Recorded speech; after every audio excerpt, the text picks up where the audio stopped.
welcome to the Cinnabar. Today we're going to shoot a gun that's loosely related to the old singing cowboy Gene Autry. This beautiful 1894 saddle ring carbine and 38-55. See, this one I bought from Gene's nephew Jim, who's a big gun dealer in Western firearms out here in the West, and a real honest guy.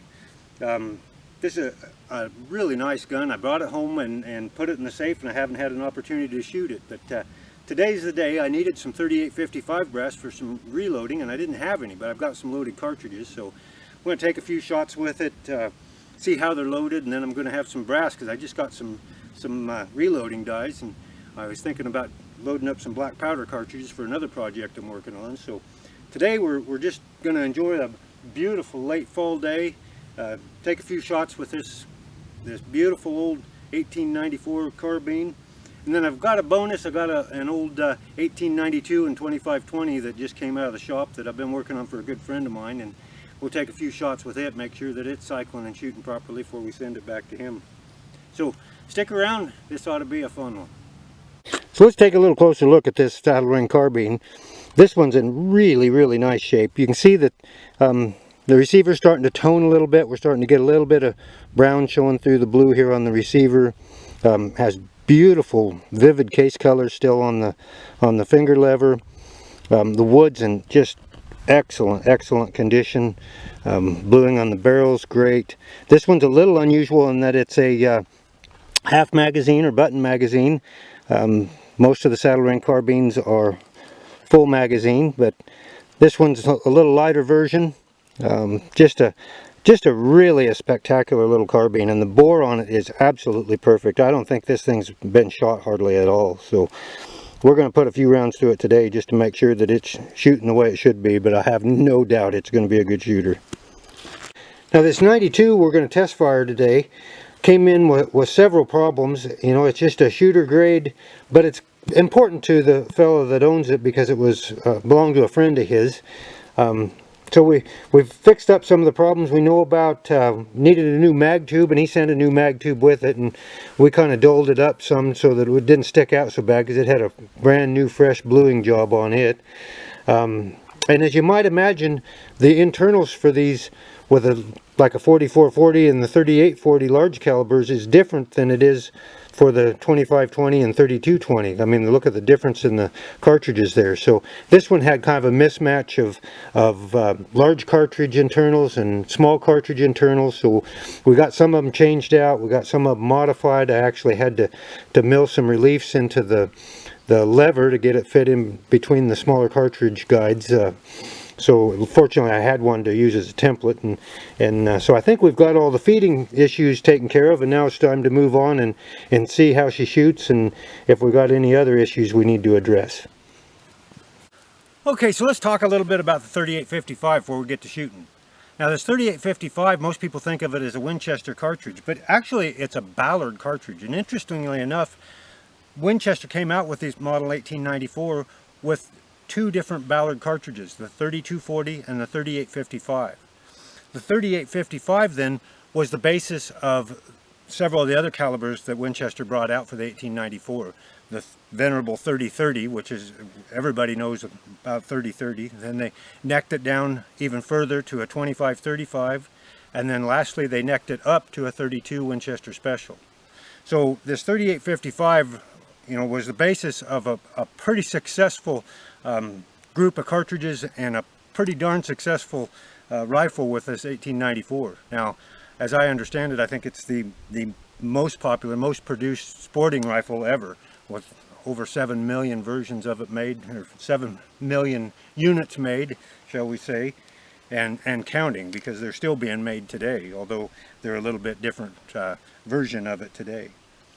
Now, this one with this button mag, I could see being an excellent choice as a saddle gun in brushy country. You know, you've got a pretty heavy hitting cartridge here with button mag, makes it a little bit lighter. We don't need a whole bunch of shots in the brush. So up behind us, up to the west there in the National Forest, this would have been an awfully good saddle gun.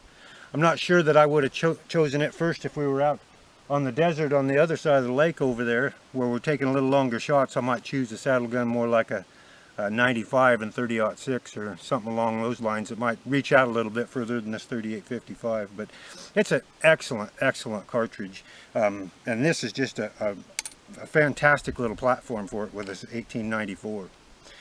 So enough about guns and cartridges and all that good stuff. Let's see how it shoots. Because I haven't shot either of these guns before, we're going to shoot them up close here at about 25 yards, and just for fun we're going to chronograph it. I really want to see what the 3855 will do, but this 92 I was telling you about in 2520, since we got the Crony set up, we'll just go ahead and check it out too. These are some factory Remington loads.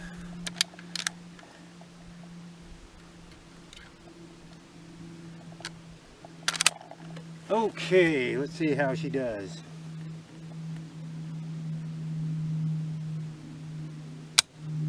Not very well. Okay, so we're back to the drawing board on that gun.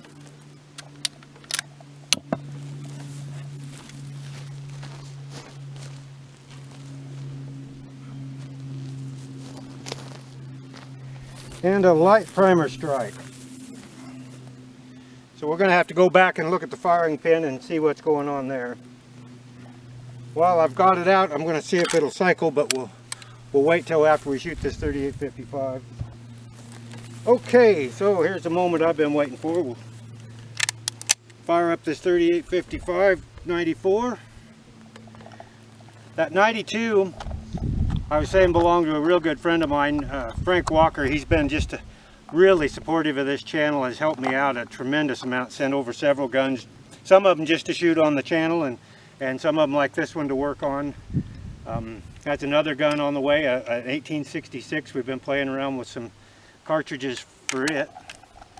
Okay, so let's see how this 3855 does. Hopefully it makes a little louder bang than the first one. Yeah, it sure does. 1,629 feet per second. That is a little faster than I would like to see for that black powder gun that I've got in the shop. So I'm going to burn up a few of these loads, and then I'm going to have something to put some black powder in.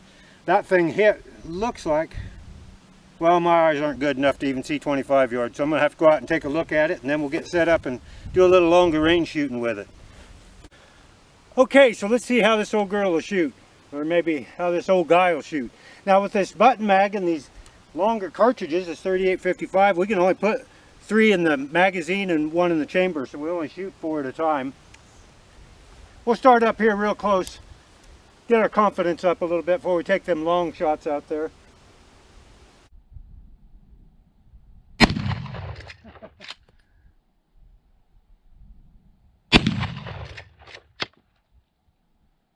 It's a little stiff, I think, because it hasn't been shot much. There, we put a hole in that one. Let's see if we can't bang some steel. Let's see, we got one more left. There we go. Okay, it's time to reload.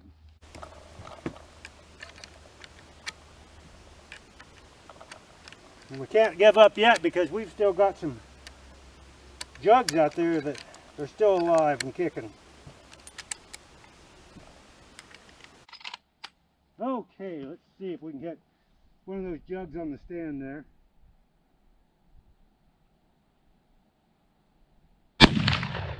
Oh, set pieces everywhere. Okay, we're getting our confidence up. Let's try for that one way up there on the hill. That's a fair poke for this old guy with these open shot sights. Boy, that front sight just covers that whole thing up. Guess that means if I can't see it, I'm aiming right. Oh, right over the top of it.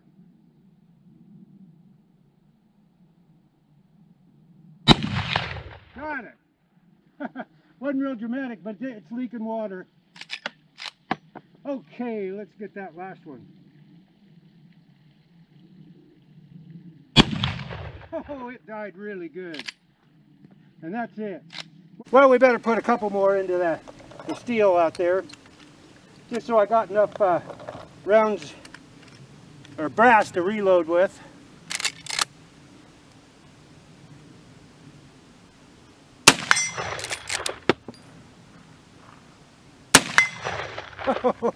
Okay, what a wonderful little gun. I mean, not only is it a thing of beauty, high condition 3855 carbine, but what a joy to shoot, and what a great shooter. I never dreamed I'd be able to hit like that first time I ever shot it. Well, what a fantastic shoot with just an excellent little Winchester here. Now, some of the ammo we were shooting today came from Chris Lindsay over at Antique Ammo Armory. I'll say that 3 times fast. Chris is a great guy. I've known him for years. Not a paid advertisement. I just like to see him have a little business his way. He's got a great selection. Even in times like this, he's got a fantastic selection of old and obsolete ammunition. He also deals in a lot of sites, particularly marble sites. So, you know, check out Chris at antiqueammoarmory.com. And as always, if you have any questions about Winchesters, get on the Winchester Arms Collectors Association forum, ask questions, learn all you can there, and join up. You'll never be sorry that you did. Well, we've got some great episodes coming up. I think our next one, we're going to take a look at an authentic 19th century workshop right here on the ranch that's pretty much unchanged from the 1800s. See what Bubba had to work with back there in that time. So that ought to be an interesting one. Until then, happy trails from the Cinnabar.